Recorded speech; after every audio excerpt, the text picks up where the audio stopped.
Hey guys, and welcome to Little Black Book 91. We are back with one of those amazing, enthralling conversations once again. If you've been watching Married at First Sight this particular season, then you know the carnage went down, and there was many different things that happened. One of those things was obviously getting the chance to see Alan and Madison in a marriage. Many things went down.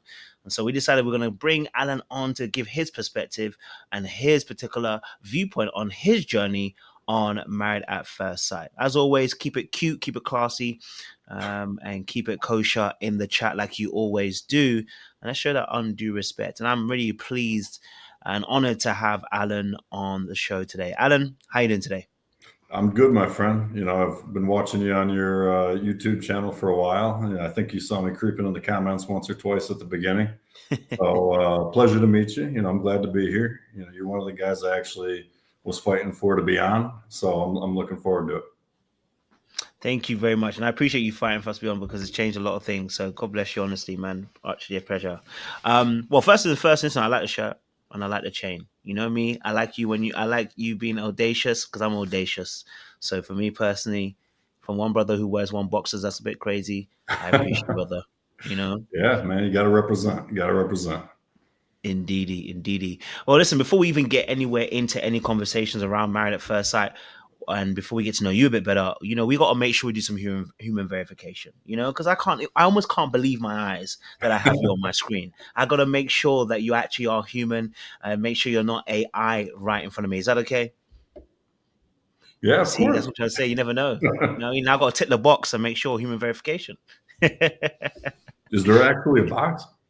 Oh, well, listen, look, you saw the cat earlier on, didn't you? Listen, that's how you know sometimes it's a push, it's a maybe, you know what I Please mean? identify the fire hydrants in the pictures. Indeed. Well, listen, look, we gonna definitely chop it up, and I want to do some few questions just to make sure you are human, and break the ice, as they say. Okay, so I've got some idioms, some popular idioms, which I've got three of them, just to see what your thoughts are and see if you can answer some of these idioms. So my first idiom is this: if somebody is to say there's plenty of fish in the sea, what are they really saying? Reference to relationships and people out there. There's a lot of options for the dating world. You don't need to put all your stock into just one until you find that one. Bang on the money, and even give us a great explanation too, and I appreciate that. I love that. Number two, okay, if someone says to quit cold turkey, what would that mean? So when you're like smoking cigarettes or something like that, and then you just quit cold turkey, it's like, nope, no more, cut off, done. I like it. Listen, you're 2 for 2 right now, so it's looking real human right now. It's looking really human. When someone says, let's see if we can get 3 out of 3 here. Oh Get boy. your ducks in a row. What does that mean? System error. No, get your ducks in a row means get your shit lined up. Get prepared, get everything the way it needs to be, so you can go on to your next step. That's it. We're 3 for 3 on the idioms. Listen, my guy, you've passed that with flying colors. I still have 2 more questions, but you've passed the idiom section. I like that. You're a man of sharp, and I can respect that. All right, 2 more questions. Number 1, iPhone or Android? Oh my God. For sure. Android all the way. I can't deal with the iPhone. I had it for work for a while, and it repulses me. Listen, I understand. I would say that I'm Android totally, but that would be a lie. I'm Android and iPhone. I carry both. So, just the best of both worlds. So I hear that. Android. So which particular Android are you supporting? I mean, the last one I have is I've had it for 2 or 3 years now, the Galaxy Plus Ultra 23 or something. Yeah. Mainly it's just the cameras. When you go on vacation, you want to zoom into the windmill that's in the hills, like, God knows how far away, and you get that detail. It's just, it's beautiful. Listen, I'm with you. And I also have the Galaxy Ultra Plus 23 as well. There you go. There you go, my You know what I man. mean? We got good taste. I can tell we were in the same wavelength. It's like it's akin. We're akin. It's a spiritual thing. You know what I mean? Absolutely. Right. Yeah. And third and final question: cereal or milk in the bowl first? Ooh, cereal first. I Mm. gotta do cereal. I like to, you gotta put the cereal in and then you moisten it all. I don't like to Mm-hmm. do all the way up to the top because I don't want Mm-hmm. an abundance of milk. I hear that. But you need to moisturize those cereal kernels or whatever. Get it so it's there where it needs to be, but it still has that crunch, not soggy. I hear it. Listen, even having a cereal with a little bit of a bite to it, you know what I mean? You want to hear a little, if you hear Exactly. that little sound, we're still in good stead. We don't want it too soggy. That's why Yep. it's going too far. So I'm with you on this one. Listen, I believe you have passed with flying colors the human verification. I believe you're not a robot, and so we gonna move it on. And I appreciate you breaking the ice with me, as they would say. Let's go All for it, right. my man. All right. Well, listen, my first question I like to always ask everybody is first and foremost, who is Alan and what is Alan's story? Ooh, who is Alan and what is Alan's story? Um, I don't know. I mean, to keep it simply, I mean, I do know. To keep it simply, like, I've had I announced it on the show. Like, I've had my struggles in the past with my self worth. I always like was that guy that would, um, the group is doing it, I'm going to do it. And then in my early 20s, I started to, get into the professional world, into the college world, into the city, create my own universe, not just my little local group. And that's kind of what I'm like, holy shit, people kind of like me. Like they like me for me. They like the stuff that I like, and I'm okay. And it took a lot of understanding to realize that, yeah, just because I like this or I like that, maybe these people don't. It's not a bad thing. Everybody's different. So I've always been unique. I've been eclectic. I'm kind of like that little softy, but I grew up kind of hard. So I just I saw a lot in my life, and there's a lot in this world that my heart didn't get to share when I was younger. So luckily, I've found somebody that's open to it and has been through similar experiences, and we welcome each other's hearts. We embrace our differences, and the path that everything has taken me has kind of put me in the position where um, I'm ready for the woman that I'm with, and same thing with her. She's it's like holy shit. Like I'm so glad I didn't meet you like a year ago because you would have hated me. Like we would not have clicked, but it was like magical, and now life is just bliss. And Mm. obviously there's like little things here and there, but we're building a future. We're like I was messaging you earlier, building a Mhm. bathroom, and right now I've got an idea, but she gives me that inspiration and that vision, and then I'm like, you have that vision, I'll build it for you. You know, I love that. so that's what I'm currently doing. I love that. I love that. Well, on the show, you really were eloquent enough to be able to share some of what you had been exposed to as a young individual, right? You had seen quite a few things in terms of like your parents and stuff like that as well. I would love to be able to get to understand that a bit more because I think that contributes towards decision making. It contributes towards why you are the way you are as well.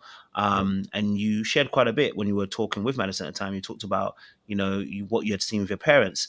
Break us in a little bit. Maybe make us understand a bit more in terms of what it was like for you, because you explained growing up in a household where there was that contention and the family kind of split. But was that always the case for you growing up? Yeah, so that's one of those topics where my my personal story in that regard, and my family's story. That's our story. I mean, I will say, at a young age, you know, the households, we didn't really have peace in a conventional sense. You know, my mom was always the nurturing individual. So when I was with her, I would have that element. My dad was always, I mean, my parents are older. You know, they grew up in a much different era. My dad, you know, provided his vision of things by, I'm providing for the household. And, you know, there were times where, you know, he was harsh and my mom was soft, and he was very strict and she was somewhat lenient. So there was a big, like, developmentally, I got to see both sides of things, both sides that evolved me into who I am. But you know, you need both of those in harmony to have that loving, happy household where, you know, you're not worried about certain things, let's say. So it was a long journey. You know, both of my parents, I think they were fighting for what they both felt was right in the best way they knew how. But the good thing is, I learned from both of them. I saw both of that. And sorry. It's okay, bro. Somebody's shaking her booty in front of me.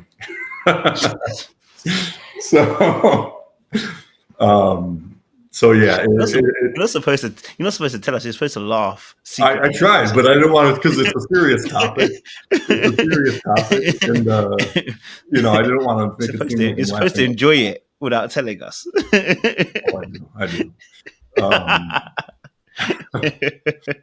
So, but yeah, I mean, both of those you learn, because I want a family.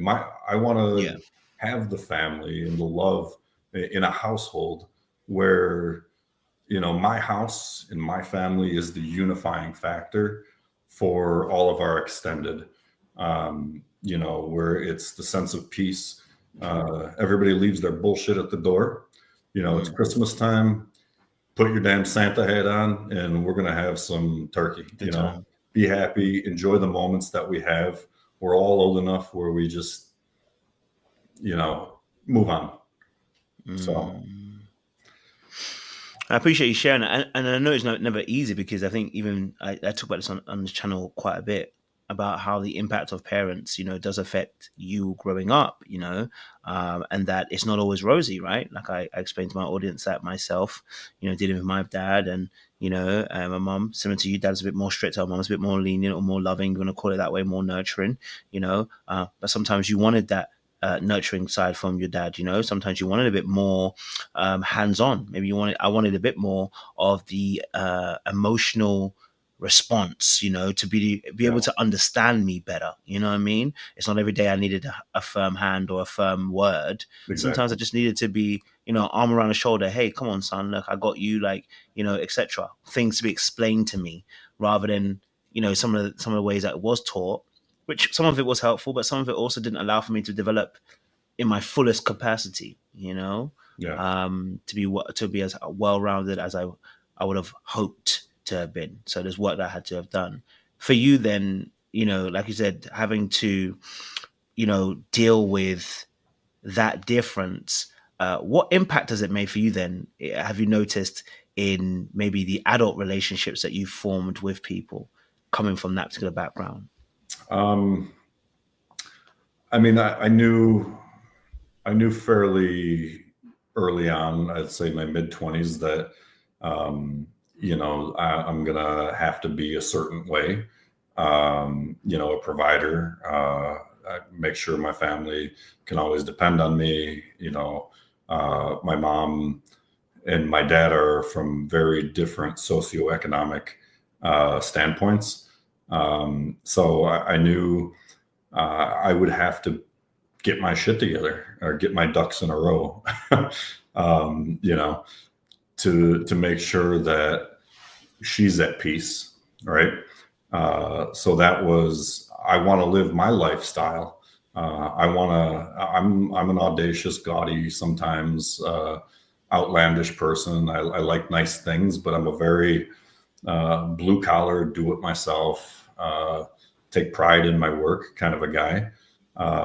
So where it comes to making sure that she's taken care of, gives me peace.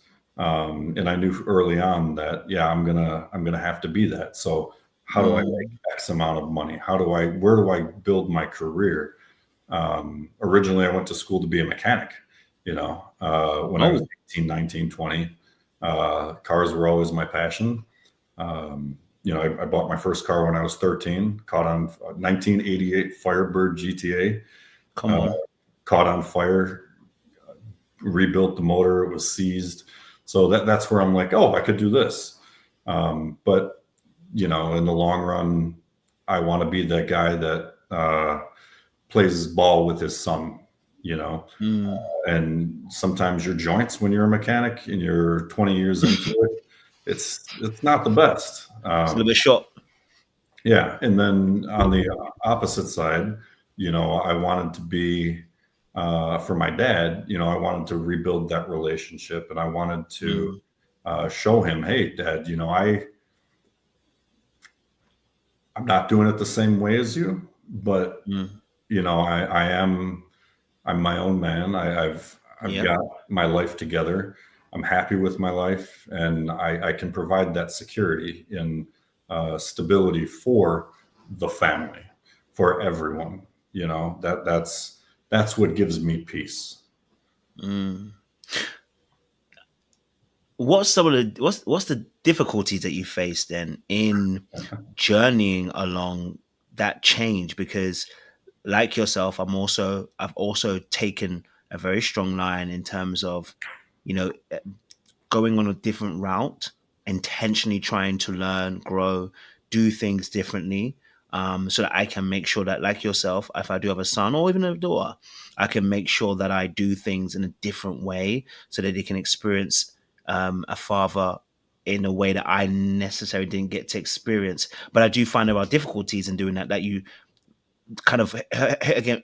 I guess you kind of hit against a brick wall of noticing that you don't even realize some of the traits that you have that are quite similar. So what were some of the difficulties that you kind of faced in challenging yourself to go a different way to what you had experienced yourself? Well, I've always had a very good means of introspection. I've been in therapy since I was a kid, not consistently, but in recognizing, hey, I'm going down a certain direction. I need to talk to somebody, or I need an objective standpoint and or an outlet or whatever it may be. So I'm good at recognizing when I start to get into certain modes. But the challenge is, I guess in my earlier, like in my mid-20s, in relationships, things like that, even, with my family, sometimes I could be cold. When I know shit needs to get done, I go into this fixing mode. And, sometimes there's no other option. Like I just back away. Let me handle it. I'll put a plan together. I'll do this. I'll do that. So I can come across as cold or stoic. However, all those emotions and feelings and softness inside of me, that's kind of the fire, the fire inside that pushes you. And, having the outlet with my therapist and, with your close friends, they could see when I'm starting to be like, hey, you've been a little bit more distant, or, hey, what's going on? You're going down this slope. So most of my close circle, I've probably known for over anywhere from 20 to 25 years. Wow. they're my family, you know, Mm. and I love them all, and they hold me accountable. You know, when I'm being a shitty friend, call me the hell out. You know, I love criticism because that's the same way in the professional career. You need accountability, Yeah. um, and whether it's the woman you love, that's like, all right, you're getting a little too, you know, Hmm. careless, or you're getting Yeah. whatever it may be, or your friends, hey, I haven't heard from you in like 2 months. What's going on? Um, you know, that accountability is, uh, the network is great for it. So Mm. I don't know if that answers I forgot the No, question. no, no, no, no. Man, you've answered it in terms of some of the things that you're facing in that regard. So obviously, I know we talked a little bit about obviously making changes and stuff. You spoke about cars. You spoke about fixing things. Talk about you are that person that wants to put a plan together. Speaking of plans, obviously when you were a young kid, the dream. What was the dream when you were a young kid, and is that what you're living right now in terms of that? Every kid has that dream. Yeah. So I mean, I could remember all I wanted was, I always knew I wanted a family. I'm a family guy. I always knew that at a young age, but you know, when does it happen? Okay, let fate decide that. Um, I thought, my dream was as a kid have a 6-car garage. You know, back in the day, it was the 1998 Viper GTS, and then the Lamborghini Countach, and like all those 90s like baller ass cars. Um, and I went through. I had that dream of just freedom. I don't need to worry. I don't want to worry about. Money was a big thing. In certain parts of my life, where you know, I don't want to say desperation, but you do what you can to get by. Um, and the dream has more so evolved. Once I got my first good paying job, I was rolling out with my Maserati. Mm, Gran Turismo. None of these come Ghiblis on, or Quattroporte. One of 400 in North America, true F1 trans from the Ferrari 599. Whew. It was a beautiful car. I'm going to car shows. I'm going out to bars. I'm living the city life, come on. and none of it really brought me what I was looking for. Mm, Um, there was still like a void, or there was still a need for that validation. Um, and I'm like, I've made it to a point where I'm very proud, let's just say. And mm-hmm, why am I not happy? mm, Um, and speaking with my therapist and going through all that, some of my friends as well. Um, it was I need to feel. It was I don't know what it is, but it was this thing where in my heart, I could be driving like a 1983 Toyota Tacoma or something like this, and sitting in a 800 square foot house, in the middle of the woods. But if I have my person, and if I have my heart received, and I feel that person's heart as well, um, you could put me on the moon and I'll be happy. mm, And that was the element that was missing in my life. Um, and it's you could try to.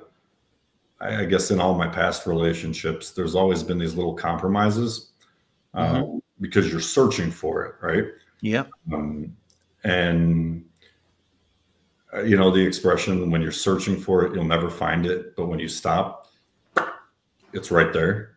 Mm, Um, I don't know if that's an expression, but um, yeah, that was the element that was missing. And now, the dream is I still have the cars. I take pride in my handyman stuff and building houses. And, when I buy this house and I make a certain amount on it, well, shit, there's my next car, or there's my investment into the next property.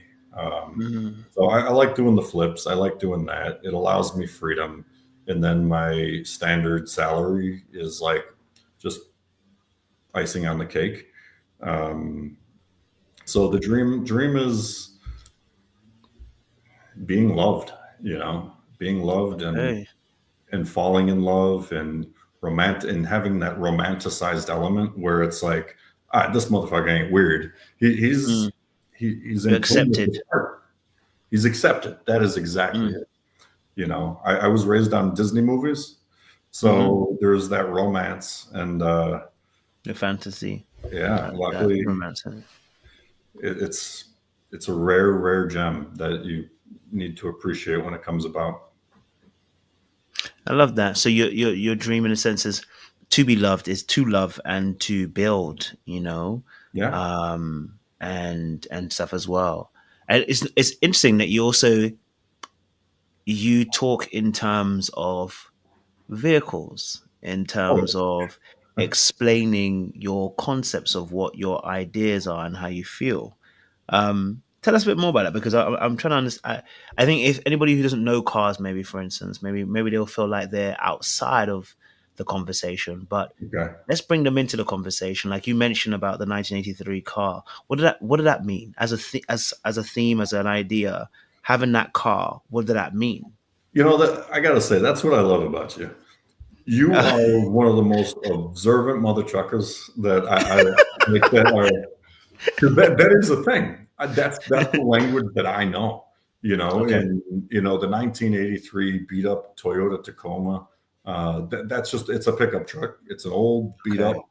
workman's pickup truck. It's durable, but it's a workhorse, and nobody likes it. Unless you're like an off-roader, or it's a good platform to build off of.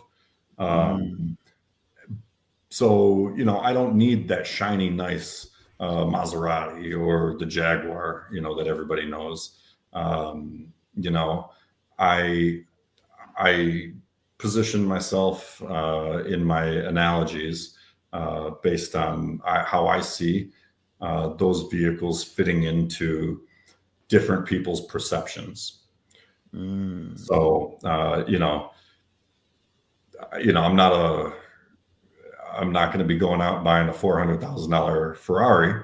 mm-hmm. So I don't use those, but the Maseratis are definitely much more achievable. It's a good touring car. It's classy, but it's got power. It sounds beautiful. Like, when we go on a date and we valet or something like that, that dream in my head, that's another one of Mm-hmm. the dreams, I guess, is when I was a kid, Okay. you pull up, Mm-hmm. when, Beautiful girl on your side. yeah, You know. valet opens Yeah. the door and everybody's just like, God damn, Who's like, that? Mm-hmm. like, who's this guy? And, I could say I've achieved the dream. Yeah. And I mean, there's always going to be an evolution of the cars that I get, Mm. so I love that. I'm understanding more what you're saying. I'm getting a picture in my head as well, right? Because I think what you're kind of exploring, and I think a lot of us explore. You're exploring something that we all explore, which is we have this idea. Like someone would say, a white picket fence. Your idea is more of the vehicles, the cars, almost representing the white picket fence idea, which is that some yeah, people go, I want the house, the car, the dog, and a perfect marriage. That's what people sometimes have as an image. And yeah, what you're describing is that perfect image is like when you pull up to and the valet goes, he's showing you mad respect. Like, hey man, it's a beautiful car. Like people are seeing you, they're appreciating you. You don't need to know you, but they appreciate the vehicle you brought. You've got a beautiful lady by your side who you love and you care about. It's that particular image of that.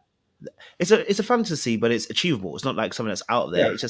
It's Well, something that, I do yeah, want to go for it. clarify. It's not, I don't mean it to be, I think a lot of people, and I've gotten a lot of shit for this in the past. Um, Mm. it's not meant to be boastful, you know. Mm, mm, mm, mm. It's not meant to be, I have this, look at me. Absolutely, yeah. It's more of that sense of accomplishment. This is the Yes. vision that I created in my head. Yeah. And, you know, now that I've got my woman, I mean, she's a car girl too. Like Come like when on. we go to the racetrack, she's going to be right there. She's been driving the Jag, you know, here and there, but, it's not meant to be boastful. It's more of, this is the world I know. This is what I set my goals to be. You know, I want this, and that's my milestone. Now, how do I get to the next one, and where does that fall in line with our vision of the future that we're building together? Come on. You know, there's always the responsibility of, you know, household, you know, making sure we're taken care of, making sure our relationship is at peace and established, and the foundation is strong. And then once everything else is complete, hey, babe, I'm going to go get a AMG, you know, or a GT. Mm. You know, I need one. We're at the place where we can. Okay, let's do it. You know, that Listen, I get it. I totally get it because you're speaking in a language. Most men speak in a language, right? So if it's not cars, it's sports, yeah, right? So we as men we tend to speak in those languages in terms of being able to explain our concepts of how we see the world, how we view it, and how we navigate it. You know what I mean? So it's not alien what you're explaining. I didn't think you were materialistic at all because you were explaining your viewpoint of how you want to navigate romance and love. And that included your language of how you're explaining it. You know what I yeah, mean? Like if Disney explains the language of love through princesses, you were explaining it through cars. You know what I'm yeah. saying? So it's just the concepts that you were bringing, which is important as well. Can I ask you a question? Yeah, go for it. What's your background? Because you have like Mm. the mentality of like a straight up psychologist, like that analytical, like human mind kind of. How'd you get to this point, man? That's I can tell you the truth. I did do psychology in school. I failed. I got U. I got a complete U. I was ungraded. But my interest is people. So I did a lot of people watching when I was younger, and I grew up in a household similar to yours, similar in the sense of like I said, my dad was a bit more stronger than my mum, and that forced me to have to observe a lot more. yeah, And it runs in a family that the men are quite they observe a lot. They're very wise, so they tend to kind of like watch and see, and then be able to kind of like make deductions based on what they're seeing. So I spent a lot of my time when I was younger not being very good with women, but I was able to be a great friend to a lot of them, and I spent a lot of time in just kind of observing body language and then paying attention to what people are actually saying. yeah. So like looking beyond what they've just said as a level. You know, it's very interesting. You know, because I mean, that's why me and my girlfriend get along so well. She's that observer. You know, and when I was Mm. younger, I was always that individual as well. So I saw a little connection, and I'm like, you know, it's. I don't want to say it doesn't sound academic, but it sounds like intuitive, like natural. It's intuitive. It is, yeah. You're right. Yeah, it's not So, academic. It's more intuitive. So you're actually absolutely 100% right on that one. Yeah, you spot on the money. You know what I mean? That's why we are. You know what I mean? Spirits are aligning. good You know vibe, what I mean? good vibe. That's it. So talk to me about. Okay, I know we're in a relationship now. We'll talk about that in a few moments as well. But what was it like for you dating then as a young man then? Because obviously, you know, you're coming into adolescence, you're growing up, you're seeing the world differently. You got you're into your cars and everything like that as well. What was it like then? You know, dating and going into romance. What was it like for Adam? Yeah, that was a rough journey. I'll tell you honestly. Um, you That's honest. know, during high school, I was in a certain crowd. You know, it was not. You know, I got along with a lot of different crowds. I guess. You know, I was never like the centerpiece of any of the crowds because I went from one high school to the next. But I was in from 15 to 19. I was in a long distance relationship, and I had a lot of self esteem issue. It just wasn't the best. And then, because of the distance, because we're so young, she ended up cheating on me pretty regularly, let's just say. And then dating in my 20s, okay, so basically, it wasn't hard to find somebody to date, right? It was more so, I'll just give you some of the commentary that was provided back to me. Like, you're with somebody for a month or two, and they're like, I just see my life going in a different direction. And I'm like, okay, I accept that. I can get that. But, I appreciate feedback. And I'm like, is it something? Did I trigger something? It's only been like, we've been having fun, all this kind of stuff. Pardon me. One second. Nothing serious, but then you get to like, well, seriously, what? Like, I'd like to know, because I'd like to grow. And I've had so many people tell me, well, you don't make enough money. I at the time, I made that choice, like I told you before, to go get back in school. I know I need a plan for my future, and that requires sacrifices. I can't be taking certain jobs because I'm going back into school. I think I was maybe anywhere from 28 to 32,000 a year. And, if somebody's making 40, 50,000, in retrospect, it's like, girl, you should have waited a year or two. Like, I got a lot of flack for that. I got a lot of flack because I made decisions about my life and supporting my mom. This is always going to be a thing. Like, I'm never going to be like, oh, 2026, you're cut off. Like, no, this is a thing in life. And I don't want to generalize, because I know it's not true. But I think just the simplest way to communicate it is, a lot of American people in general do not interact and support families the way, like, a lot of Europeans or South American, African cultures do. Though, like, your family is your family, and if you're the one that's in that position, you're the one that takes on that responsibility.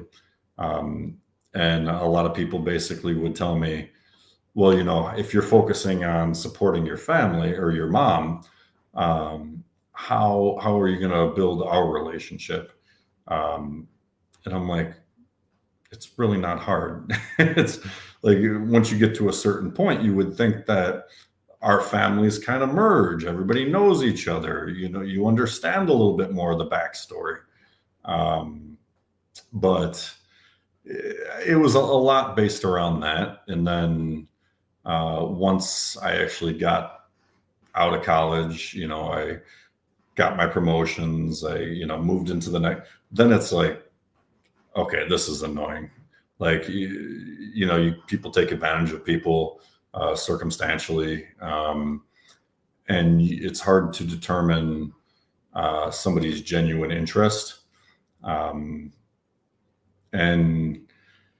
yeah, I mean, it was a hell of a journey, but like I said before, there's a lot in life that will cause you anxiety or pain or turmoil or whatever it may be.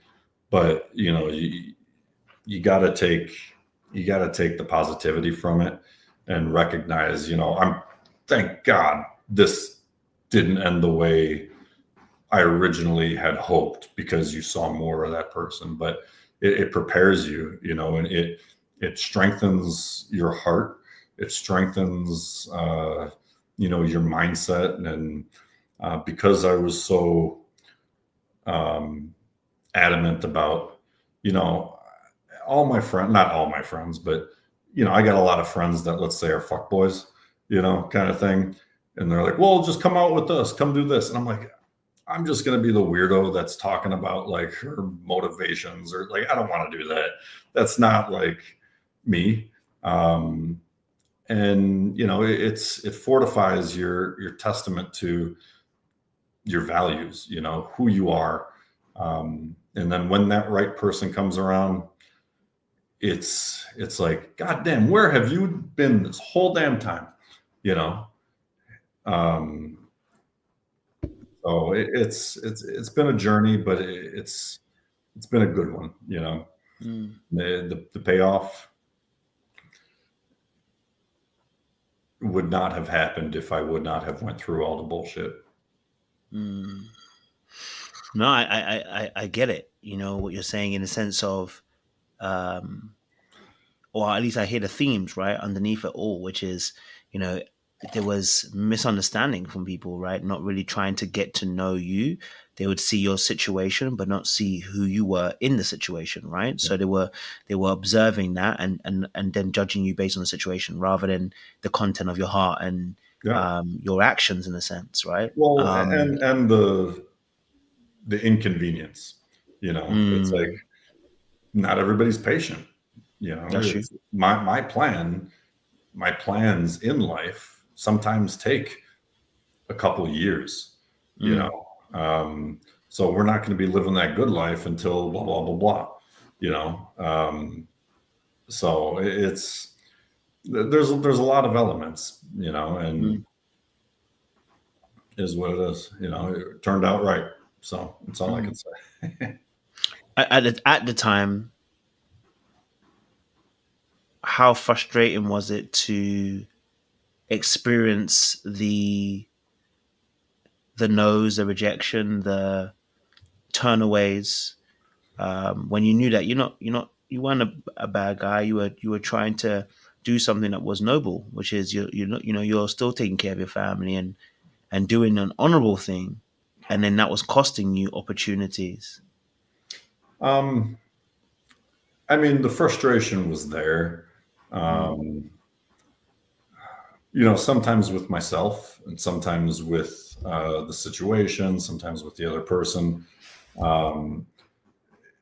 But when you first start that, you're just learning certain experiences. Like, these experiences are new. Now I'm actually trying. Why isn't it working out?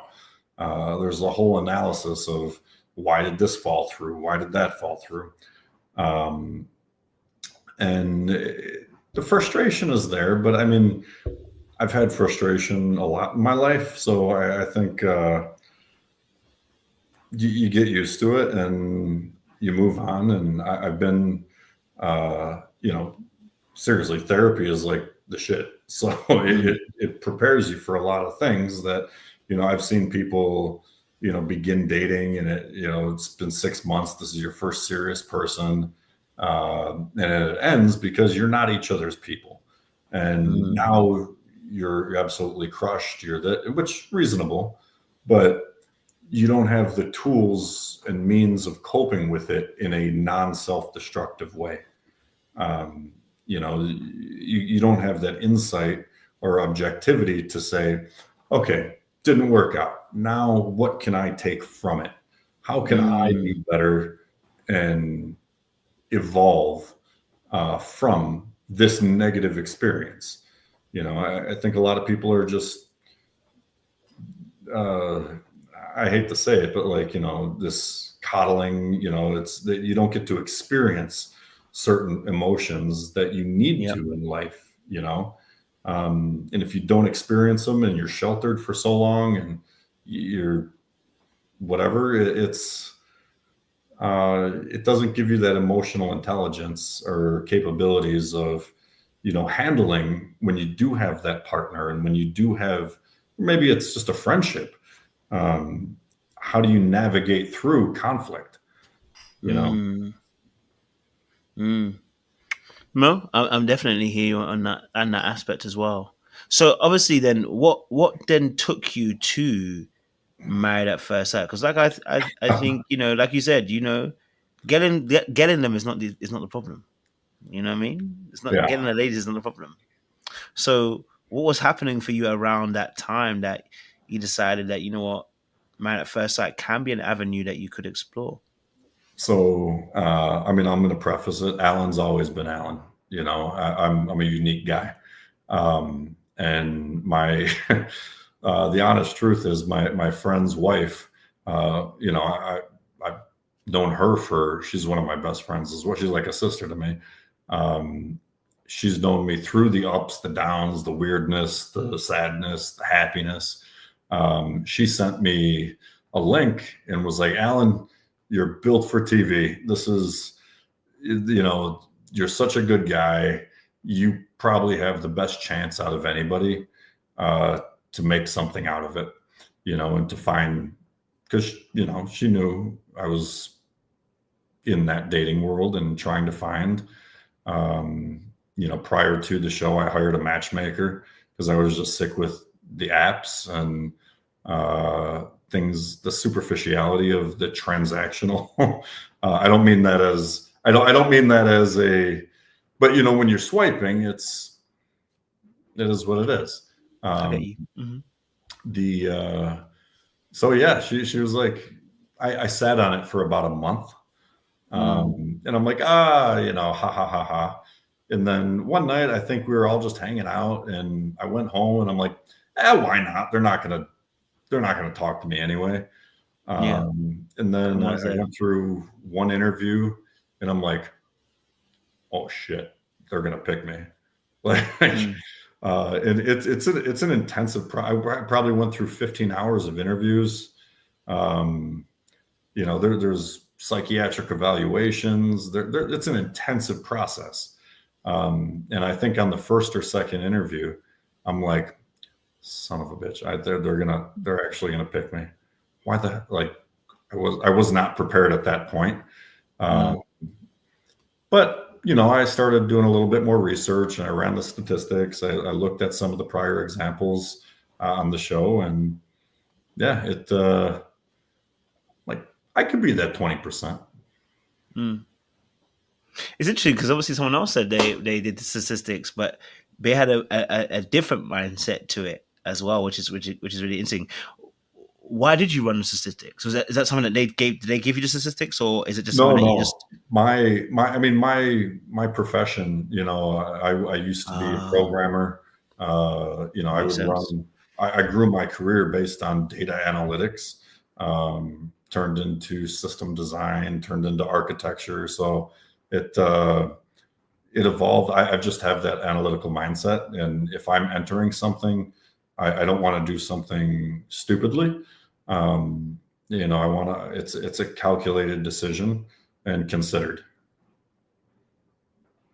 No, that makes sense. You're analyzing what was your chances in that sense. Okay, so when you saw that was 20%, did you not think that maybe what? In fact, no. Let me say it this way: when you saw the 20%, why did you see a more positive thought process that this could work rather than seeing a more negative perspective? Because it's the 8% is going to fail. You know what I mean? They're going to crash you. So what I made you mean, see it a more positive light? contrary to, you know, I see a lot of commentary on these Mm, forums and groups and all that. Like, oh, Alan needs to grow a spine. Alan, you know, he has no self confidence. You are talking to the most confident fucking man in the world. Like, I will fight the sun if I have to protect who I need to. I have all the confidence and love for myself. Um, and call it arrogance, call it whatever you want, but I know the man that I am mm. is going to be loved, and Talk. is going to be seen truly. Um, and that 20%, I don't care if it was 5%, I still would have done it. Um, you know, things turned out the way they turned out. Okay, fine. What am I going to cry about it? Am I going to Mm, sit here and, you know, put my life on hold and go into a hole? Hell no. Yeah, this is one step towards finding, you know, that real person and that true connection. And the fascinating part is, the woman that I'm with that I love deeply, she's never seen the show. She refuses to watch the show. And, the second that she was like, no, I want to get to know you. I don't give a shit about the show. I don't need somebody else's impression telling me who you are. I'm going to make that decision for myself based on your actions, your character, and how you conduct yourself. And I'm like, God damn, this is my woman right here. This is like, Has that it's, fighting spirit. yeah, man. It Yeah, was, I respect it. No, I respect it, and I get it, and I think in that respect as well, like it's a mindset of millionaires, right?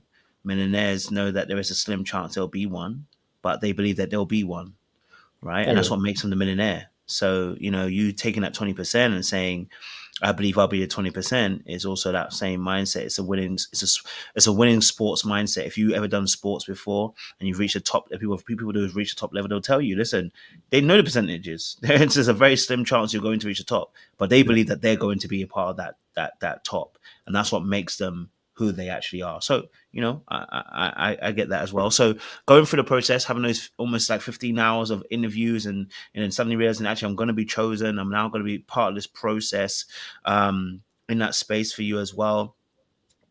Let's talk a little bit. Two questions. Well, let me do the first one. Was there any kind of preparation that you wanted to put yourself through to get yourself prepared for this moment, or was it kind of case of like I'll take what comes as it goes? You know what I'm saying to you? I did have the mindset of preparing, um, but I did not. I wanted to be authentically me. I didn't want to be like misrepresenting. Like, I mean, let's say, so I think I started interviewing in May, and then the marriage took place sometime in August or whatever. So I had months to kind of get in the gym, tone up, stock up, all that kind of stuff. But the reality is, like, I go to the gym here and there, um, but my life is pretty active. Um, and if I came in there with, a bulging chest and, like, toned ass arms and all this, and then let's say it did actually work out, and then 3 months later, oh, now I'm building, a house, and I don't have time to go to the gym because I'm tired, and then all that definition fades away. I didn't really want to prepare superficially. The only thing that I did take action on was, so during the actual show after the honeymoon is how I normally dress. Like, just for years, some of those sweaters that I was wearing, I've had for 10, 12 years. Um, a lot of that stuff is my norm. During the vacation, or not, what is it called? Honeymoon. Um, I did literally go on Instagram like 2 weeks before and was like, what are the kids wearing nowadays? And, so I ordered the shitload of shit. So, I mean, that was Vacation Allen. Um, and, yeah, I Relax, like Alan. audacious things, or I like You got something color. that's a statement piece. But that was the only preparation, was I ordered a bunch of stupid clothes that I haven't worn since. So, No, and I listen. I get it, man. You was getting yourself in a space where when you're on vacation island, you're chill. You're more free. You want to do whatever you want to do. You know what I mean? Like, there's nothing wrong with that at all. You're bringing energy to your life, and like you said, it's a statement piece. It makes a statement. yeah. So, I'm with it. Um, okay, well, let's take this into that next step, right? Because I know a lot of people wanted to jump into that aspect, right? But I always like to make sure we're getting to know you as best as possible. Take us into your purview in terms of that wedding day, because Oh shit. It's like that's probably the only day. That's the day. That day seems very different from every other day after that. So from our perspective, watching it as an editing show, right? So, Purview, bring us into your story in terms of what happened on that wedding day from your perspective. Yeah. So I mean, certain things. I don't take it as rude or anything. Certain things. It's just not worth me talking about. I know there's curiosities.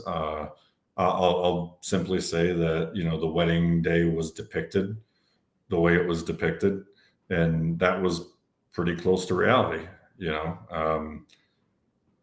It was a day. There was hope, and hope faded. So Mm.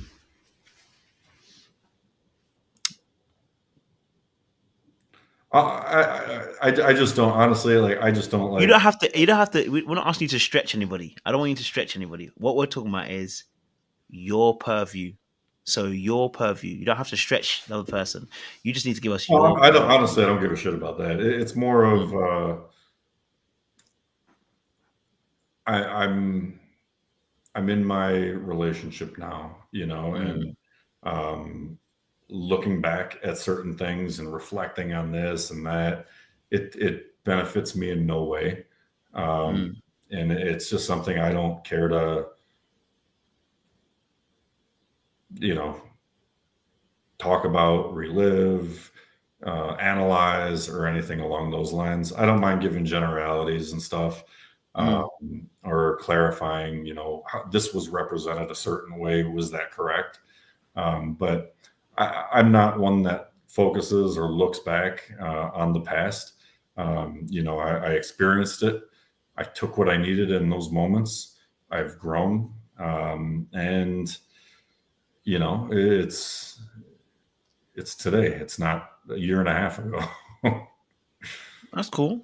Okay, so help me then. So let's navigate this together so that we can navigate this together so that I know that I don't want to go somewhere areas I don't want to go to, right? Yeah, yeah. Because I think obviously your experience obviously on the show, right? Um, we saw obviously your marriage to Madison, right? And of course, when you guys first started, right? The first wedding day seemed cool, everything seemed all right, and like I said, editing shows a particular way, and then it changes dramatically, right? We have started having conversations about her perspective on you and what she felt, etc., etc. So help us understand what was going on with you at the time then. So when you're starting to have these conversations with Madison, for instance, when she had a conversation with you in the bedroom, felt like you were explaining her on, like you said you have a spine, and she said you didn't have a spine. How did you feel about those moments? How did you handle those moments? So I'll explain why it maybe came across as I didn't have a spine. Okay. Um, and my philosophy is, if I'm working on something, I'm going to give it my best shot. I don't really give a shit what the TV sees, or what people's perceptions of me are. Um, but if I'm going to speak negatively about somebody that I'm working towards learning and growing, let's say in something does work out, maybe not in that instance, but just in anything generalized, I never want it to be where I was talking a certain way or being negative about the person that I'm trying to grow with. And that's a lot of my philosophy now, is why I don't really want to live it, because um, I respect, more than anything, the woman that I'm with, and I know it's. I mean, I could only imagine. Like, it's not a specific conversation we had, but I mean, I can only imagine hearing certain things, and it's not a good feeling, and I'll never be one to diminish or need to tear down or to prove a point, publicly, to raise myself up. Um, it's I knew what the problems were. I don't have a good body. my teeth suck, and you dress like an asshole. Each one of those things, tangible. Invisalign, done. No problem. Okay, clothes, you don't like the way I dress? Done. Stylist. Body, by the end of that show, in 6 weeks, I lost 3 inches around my belly. These are all superficial shit. Like I could do that any day of the week, you know? And a lot of it became proving a point. Like, I'm not going to ever let somebody hold control over me. And it's kind of like, okay, you're saying this is the issue.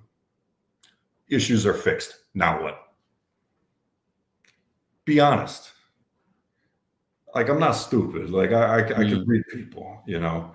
So, but if you give me that little inkling of hope, or you dangle that little carrot, okay, I signed up for a commitment. I'm not going to bail on my obligations. If you tell me this and this and this, okay, good. No problem. I'll work towards it. But at the end of the day, I mean, from day 2 of the marriage, it was going to be a no. You know, I mean, I never want to battle. I never want to convince somebody that I'm worth their time. You know, it could come across on TV as all butterflies and, oh, he's a sappy this or he's whatever. Come on. Like, I don't want to say things. I don't want to do things that will diminish another person. And, you know, not everything she did was bad. Yeah. Fine. But I think that the whole experience is hard to navigate, you know. These are fresh experiences. You don't have coping skills. The only outlets that you have are the people that you're going through this with. And, you know, I mean, that's still like a lot of the cast I consider myself very close with. You know, I check in with, I talk to, we hang out. It is a unique bond. I mean, I hear you, and I hear your heart on this as well. You know, like I want you to understand that. Obviously, from my perspective, you know, I don't want you to have to trash anybody, but your truth will inevitably step on toes. So me, I'm not gonna lie to you. I don't lie. I'll tell you straight. Your truth will step on toes, and actually, that's the whole reason why you should tell the truth. Because when you don't want to step on anybody's toes, the toes that are getting stepped on is yours. Nobody's asking you to trash anybody, but your truth is that there is things that were done to you and against you which were problematic, right? You were the injured party. So, you know, and I think this is why I love getting the background of people, because it really helps me to understand where they're coming from. I can see that you're a protective person. You're not trying to, you know, expose anyone and make them feel bad or anything like that as well, right? But sometimes this is why I coach a lot. When I coach a lot of clients, I tell them these stuff. Like, sometimes when you're trying to protect other people, you're not protecting yourself. You think you're protecting yourself by not talking about the truth, but the truth is that's your truth, and your truth will inevitably step on their toes, and they may not even like you after that. But they shouldn't. That's their problem, because they've done that thing to you. Do you know what I'm saying to you? Like, this has been done to you, bro. Yeah. Like, what you've experienced on the show, you upheld yourself. You stayed true to your gentlemanly ways. So there's nothing to be ashamed of. So when you have your truth and you say it, yes, there's going to be a case of my ex-girlfriend. Listen, in a past relationship, I had an ex-girlfriend, one of my ex-girlfriends, and you know, the way she treated me was atrocious. I mean, there was things I could have done better, but the way she treated was atrocious. But I can also say that, listen, there was great things that she does, but there was also things that she done that hurt me. And I talk about it because, not because I want to shame her, but rather in the case of, like, actually, I need to speak about it so that it doesn't sit on my chest, and then it doesn't become a cage for me, because your truth will always set you free. But I trust that you are somebody who's going to be able to tell the truth without trashing her. Like, you know, like I'm saying, you've done it. That perspective. I think my philosophy has always been, you know, as loud and audacious as I am, I always believe subtlety and modesty reign true. I don't need to proclaim something. If it is the truth and it is the reality, actions will dictate other people's perceptions. The actions took place, the actions were seen. Details beyond that, yeah, I can tell you this or that, but it's honestly, I don't have enough clarity and remembrance of. I mean, again, this is That's different. Okay. a year and a half ago, Yeah. almost 2 years now. There are a couple specifics that I remember that I was pissed about, but certain misrepresentations and things about like the whole drinking and shit like that. Like at the end of the day, I don't really care. I didn't do anything wrong. I was not defending. I mean, it was mentioned a lot. I was not defending drinking and driving. I actually have a breathalyzer in my car, not like a court mandated one. You go on Amazon and you get one. Like I am responsible. I'm not somebody that will put other people in danger. That was a gross misrepresentation. That was like one of the elements that I remember I contacted my attorney, and I'm like, what do I do? How do I handle this? And the reality is, he asked me one question: did you do anything wrong? Were you being honest in how you spoke? And I'm like, no. It was like, well, then what do you need to defend? Nothing. You're right. Okay, good, done. I think beyond that, there's nothing specific that I feel the truth is misrepresented than what the show showed. Well, I would be doing the audience the injustice if I didn't ask, because you said obviously from day two. Okay, from day two, you kind of sense that this ain't going the way it wants to go, right? Because I think again, we didn't see it that way. We saw it from. It seems like you were holding on. And listen, again, I think as a man, I think we all have that story. So this is not a judgment aspect. It's more of a case of understanding your purview, your perspective, and what was going on for you and your side. So when you say from day two, you kind of clocked it that it's not really going that way. What do you mean by that? By day two, what do you actually mean by that? Because I know you said about the teeth, everything that comes a little bit later on. What do you mean by saying day two? That's a good question. Yeah, you know what I mean? because I could see how that could be confusing. Because I did have hope, and I'm not going to lie, I did have hope because that little carrot was dangled, and if something was to change and something like that, and holy moly, that miracle just transpired, I could at least show that my actions were still in it, because my intentions were to find some, and they still are, to find my person. If I felt a certain way on day 2, 3, 4, 5, I'm used to being that, the person that's strong. I hold it together when other people are unable to. So if that miracle did take place, at least none of my actions would have been a contributing factor in I made you feel a certain way because I was negative, and then that negativity then gets pushed on to the other individual. And okay, now that's not putting our best foot forward. So you internalize a lot of these feelings, you process them, and as you're going through the experiment, you get to, sometimes it takes a little bit to identify them, but those feelings are there. And to be able to process and look in retrospect and say, I fucking knew it, trust yourself. And that's one of those growth patterns, right? Yeah. It's like, I fucking knew it. why didn't you trust yourself? Why did you allow this? Why did you trust this?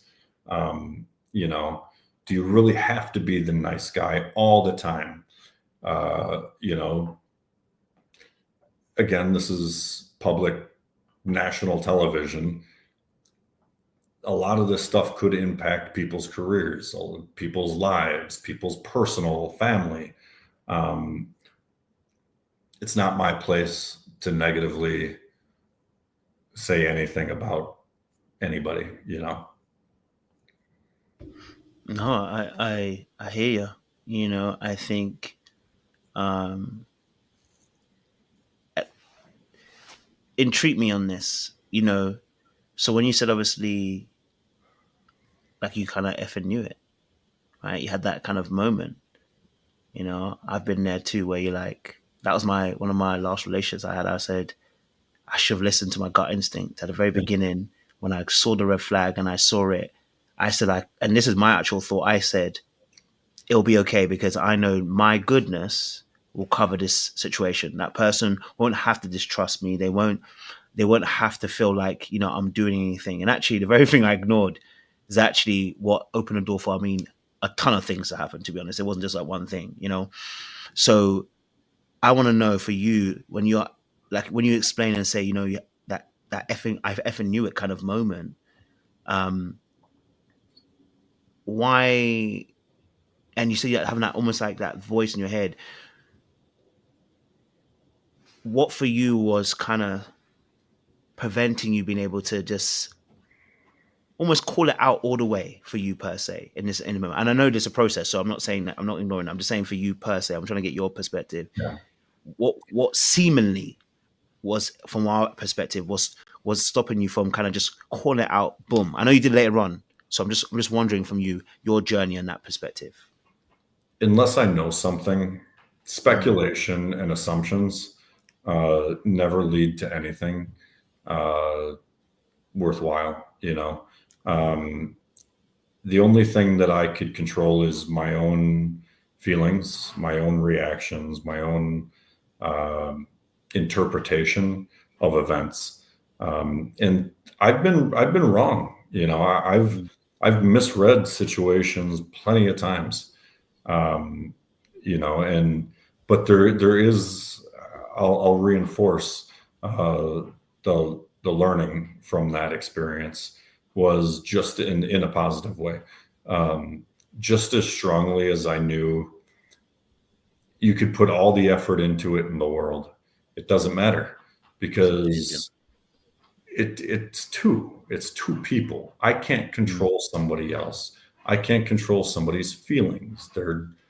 We very different in a lot of ways.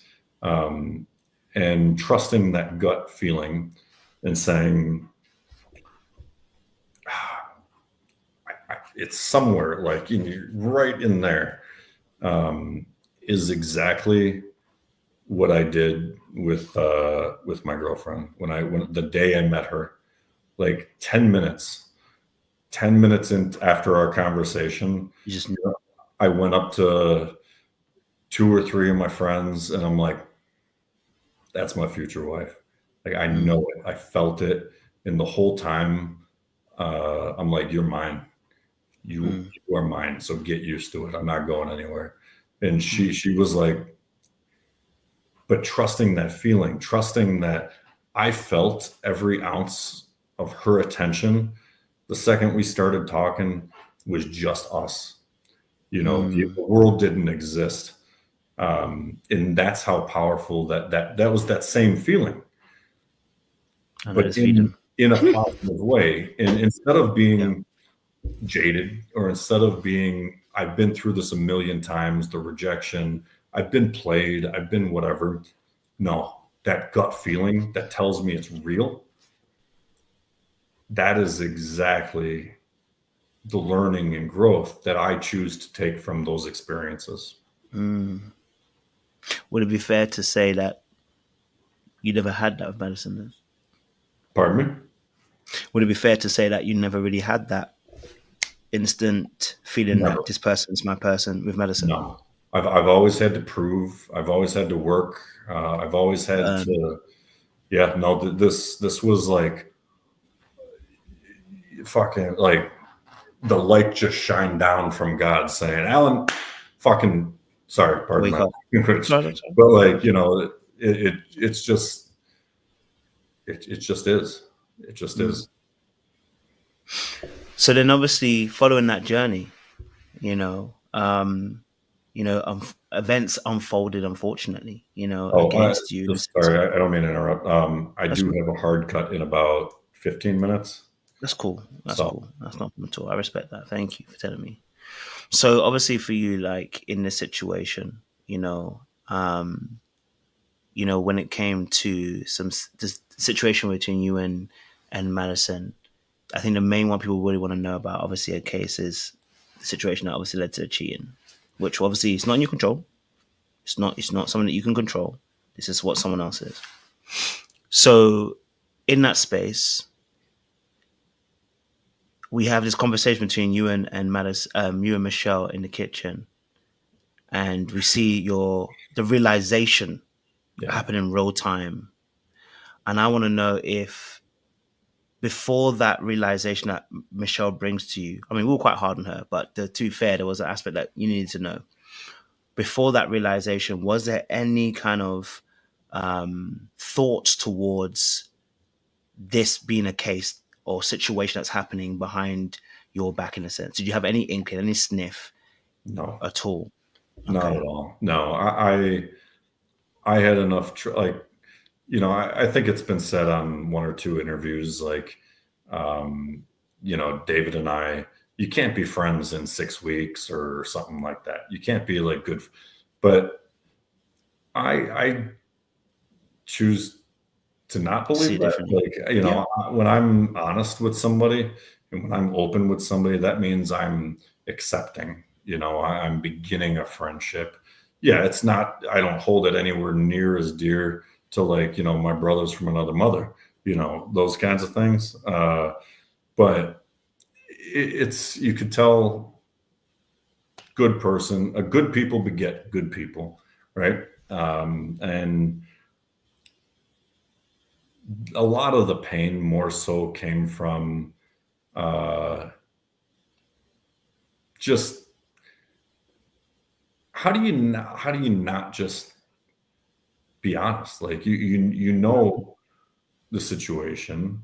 Like I'm becoming friends with you or with David.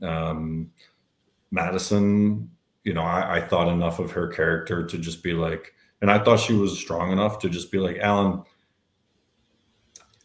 no, how about that? You know, like I don't need explanation. I don't need this.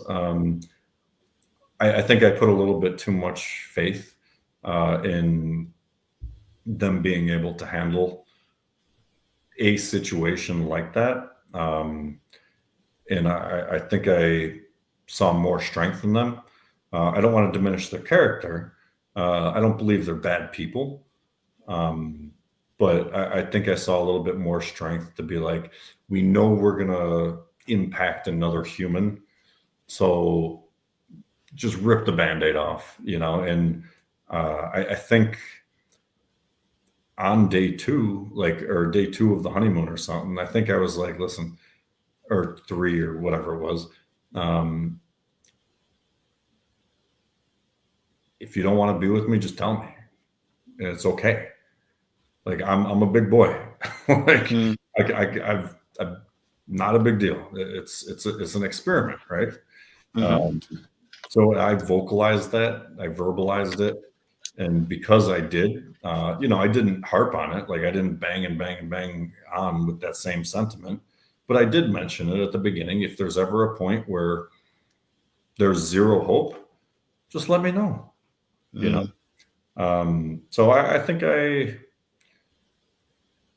I didn't have it. It just didn't even register in my head when Michelle told me, and then you guys could see, like, It's that real time. yeah, no, that was like literally like what's that meme where like those math equations and stuff that are like going out there. I'm like, oh, that makes sense. Okay, yeah, I'm intrigued. I think, like you said, you saw David as a friend, which is fair. I don't think that's thing. Of course, whether it's I can also understand why in 6 weeks someone might not see it that way, but I understand why you see it that way. I don't think there's anything wrong with either way.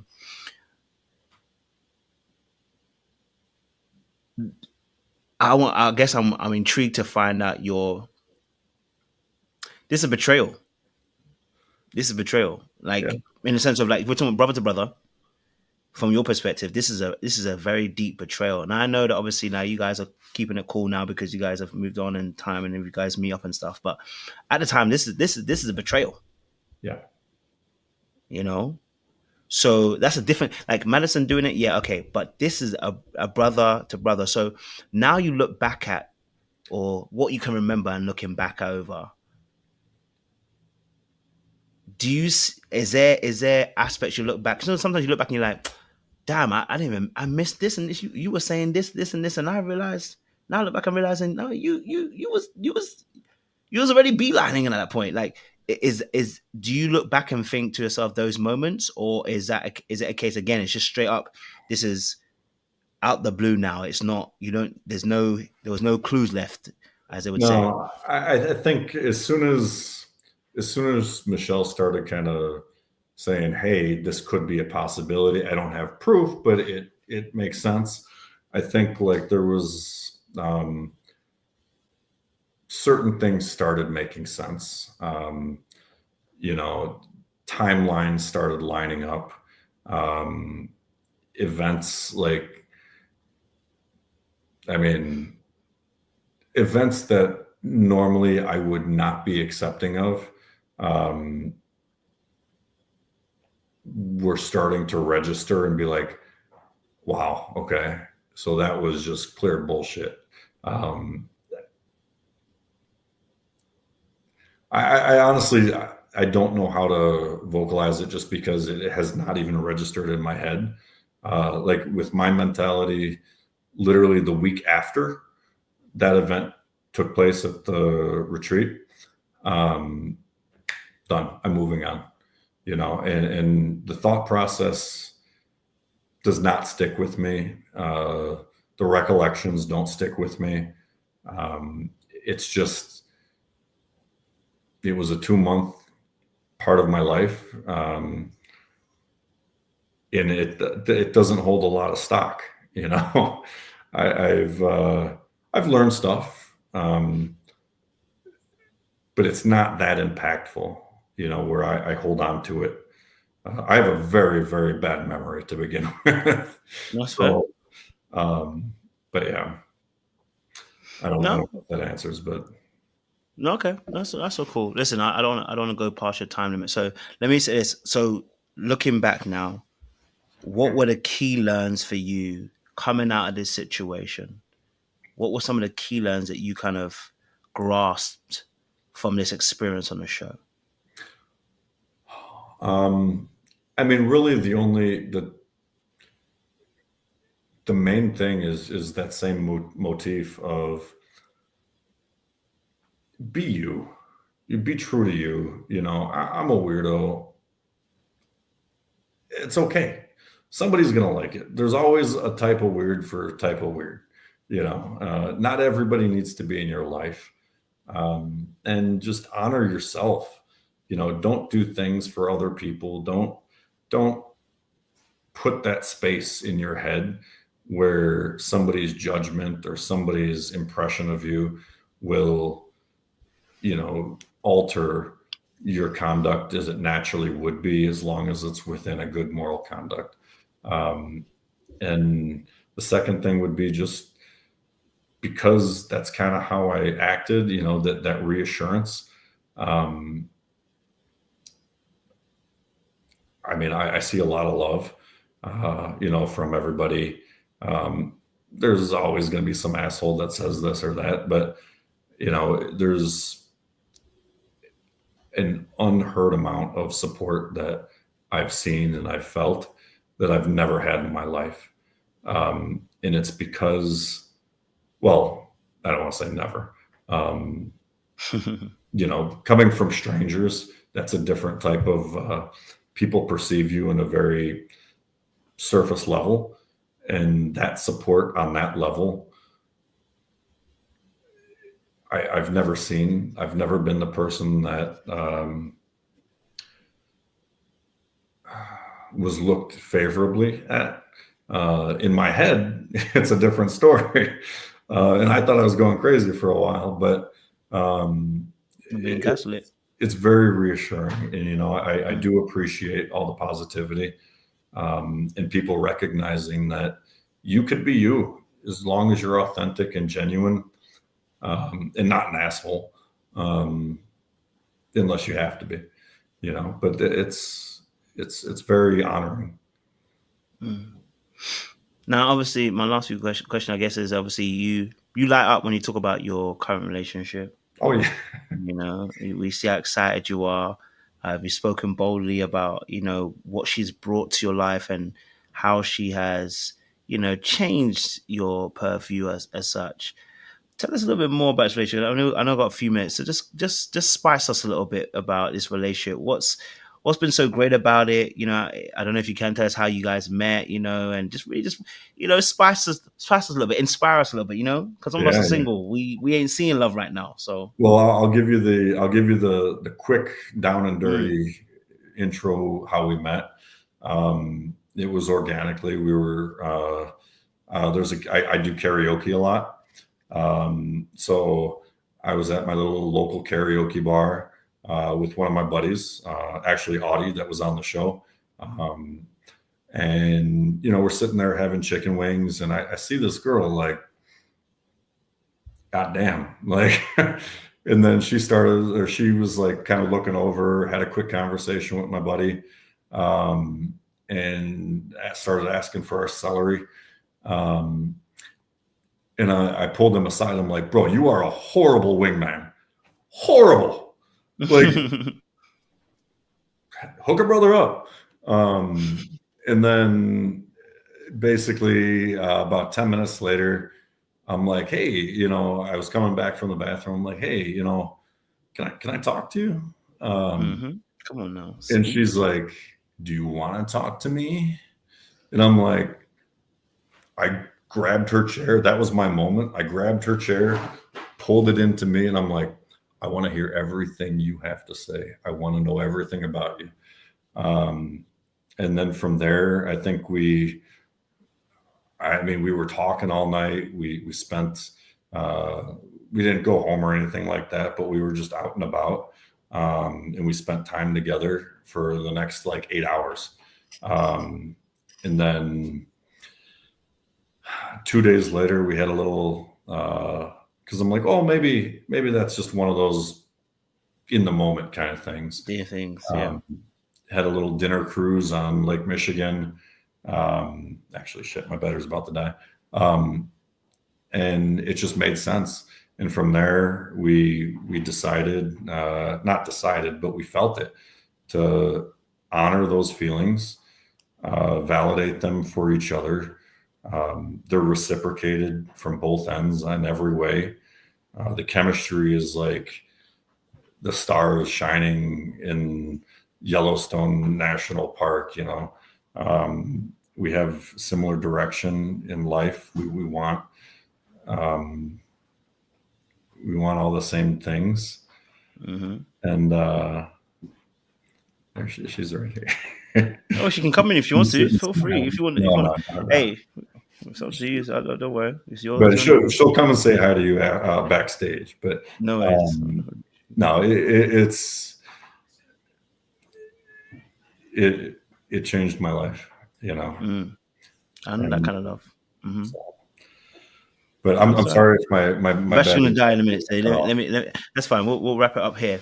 Well, listen, look, Alan, I appreciate you for spending your time with us. Okay, all right, and I know it's never easy to go through this situation, right, and to recount some of the things that you've been through. So I appreciate the bravery for even giving us what you did give us as well. So I appreciate that very, very much. So, like I said, you're honorable guy. You're a very cool guy as well, and so I appreciate your truth and we appreciate you being vulnerable with us today as well. Well, listen, audience, make sure you guys stay locked and loaded for more that'll be coming as well, and we look forward to be able to see more endeavors from yourself in future as well, Alan. So we wish you luck on that relationship as well. Okay, we're peace up. peace up, A-Town, downtown. Well, audience, listen, we're going to see you in a bit. Okay, I appreciate you guys. Stay locked, so we'll see you again soon. Little Black Book, you know what time it is.